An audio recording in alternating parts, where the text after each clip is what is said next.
Viewers আসসালামু আলাইকুম।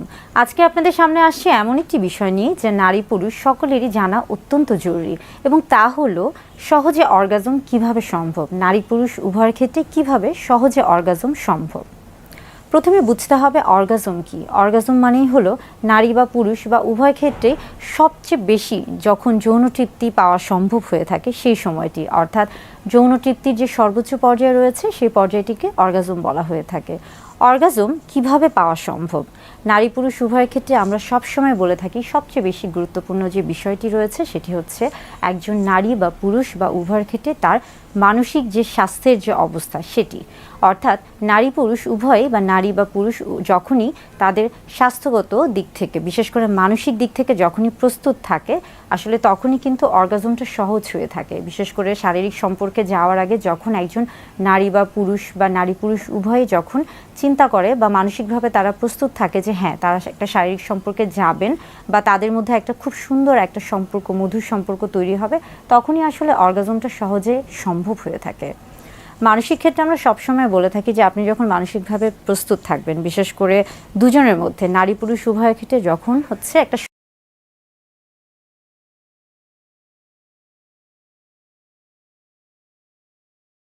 সম্মতি থাকবে বা তাদের মধ্যে যখন একটা যোগাযোগ থাকবে এবং এই যোগাযোগটা এরকম যে দুজন দুজনকে বুঝতে পারা, দুজন দুজনকে ভালোবাসা বা দুজন দুজনের আবেগকে বুঝতে পারা, দুজন দুজনের প্রতি একটা শ্রদ্ধাবোধ তৈরি হওয়া, এই বিষয়গুলি, এই জিনিসগুলি কিন্তু মানসিক বিষয়ের মধ্যে অনেক গুরুত্বপূর্ণ। এবং পাশাপাশি যখন আমরা আসছি যে এই মানসিক বিষয়গুলোর পাশাপাশি আর কি কি বিষয় রয়েছে যেগুলোর কারণে সহজে অর্গাজম সম্ভব, একটি হচ্ছে শারীরিক বিষয়। শারীরিক বিষয়ের মধ্যে বেশ কিছু বিষয় রয়েছে, তার মধ্যে যদি আসি যে আপনি যদি শারীরিকভাবে সম্পূর্ণ সুস্থ থাকেন সেই ক্ষেত্রে অবশ্যই অর্গাজম সহজে আসা সম্ভব। তবে পুরুষদের ক্ষেত্রে যখন আমরা আসছি তখন পুরুষ যে জননাঙ্গ রয়েছে, বিশেষ করে পুরুষ জননাঙ্গের বাহ্যিক যে অংশটি রয়েছে, যেমন আমরা বলে থাকি যে পুরুষ লিঙ্গ বা পেনিসের ক্ষেত্রে বা লিঙ্গের যে মাথাটি রয়েছে সেখানে হচ্ছে সবচেয়ে বেশি যৌন উত্তেজনা বা যৌন তৃপ্তি পাওয়া সম্ভব হয়ে থাকে এবং যার কারণে পুরুষদের ক্ষেত্রে যদি পেনিসে উত্তেজনা তৈরি করা হয়ে থাকে সেই ক্ষেত্রে কিন্তু সহজে অর্গাজম সম্ভব।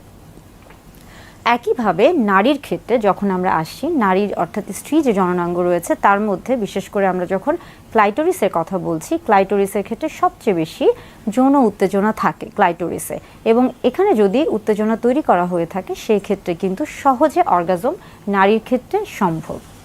এছাড়া এই অংশগুলো ছাড়াও বা এই অঙ্গগুলো ছাড়াও আরও বেশ কিছু উপায়ে সহজে অর্গাজম সম্ভব হয়ে থাকে।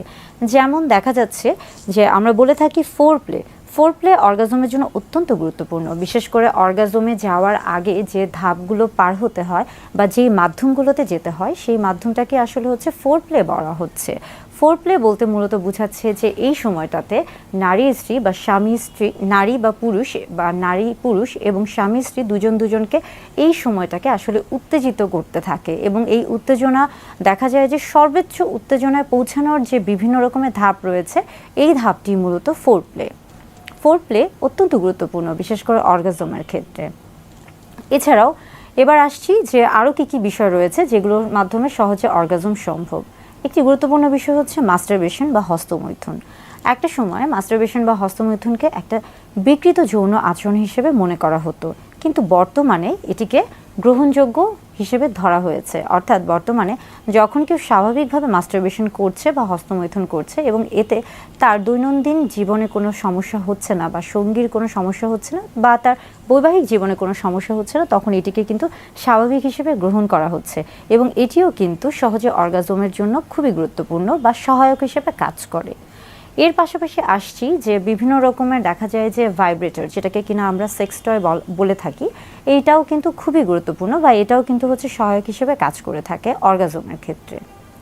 এর পাশাপাশি রয়েছে বিভিন্ন রকমের পর্নের ক্ষেত্রে একটা বিষয় খেয়াল রাখতে হবে যে পর্ন হচ্ছে মানুষের দ্বারা তৈরি বা কৃত্রিম উপায়ে তৈরি একটি বিষয় এবং এখানে যেহেতু হচ্ছে অনেক ধরনের কারসাজি বা কারুকাজ করা হয়ে থাকে, অর্থাৎ এখানে অতিরঞ্জিত একটা ভাব থাকে যার কারণে বাস্তব জীবনের সাথে পর্নে কিন্তু অনেক সময় মিল থাকে না, যেটা অবাস্তব হয়ে থাকে বা কাল্পনিক হয়ে থাকে।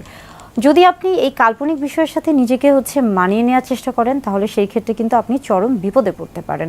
অর্থাৎ এই আনএথিক্যাল যে পর্নগুলো রয়েছে এগুলো বাদ দিয়ে বা আনরিয়ালিস্টিক যে পর্নগুলো রয়েছে এগুলো ছাড়াও স্বাভাবিক এথিক্যাল যে পর্নগুলো রয়েছে এটা কিন্তু সহজে অর্গাজমের ক্ষেত্রে ভালো কাজ করে থাকে বা সহায়ক হিসেবে কাজ করে থাকে। এর পাশাপাশি লুব্রিকেন্ট বা পিচ্ছিলকারক যে পদার্থগুলো রয়েছে, অনেকেই দেখা যায় সহবাসের ক্ষেত্রে বা অর্গাজমের ক্ষেত্রে লুব্রিকেন্ট ব্যবহার করতে পারেন বা লুব্রিকেন্ট ব্যবহার করে থাকেন। লুব্রিকেন্ট মূলত এক ধরনের পিচ্ছিল পদার্থ, এটা আসলে দেখা যায় সহবাসের ক্ষেত্রে বা অর্গাজমের ক্ষেত্রে একটা সহায়ক ভূমিকা হিসেবে কাজ করতে পারে।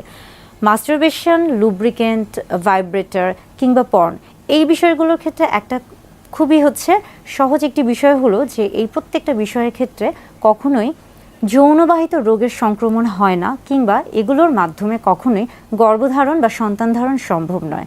তবে প্রত্যেকটি বিষয়, পুরুষদের ক্ষেত্রে যেমন পেনিস, স্ত্রীদের ক্ষেত্রে যেমন ক্লাইটোরিস, এবং এই যে মাস্টারবেশন বা লুব্রিকেন্ট কিংবা ভাইব্রেটর, সেক্স টয় বা পর্ন, প্রত্যেকটা বিষয়ে কিন্তু অর্গাজমে বা সহজে অর্গাজমে খুব ভালো একটা ভূমিকা রাখে।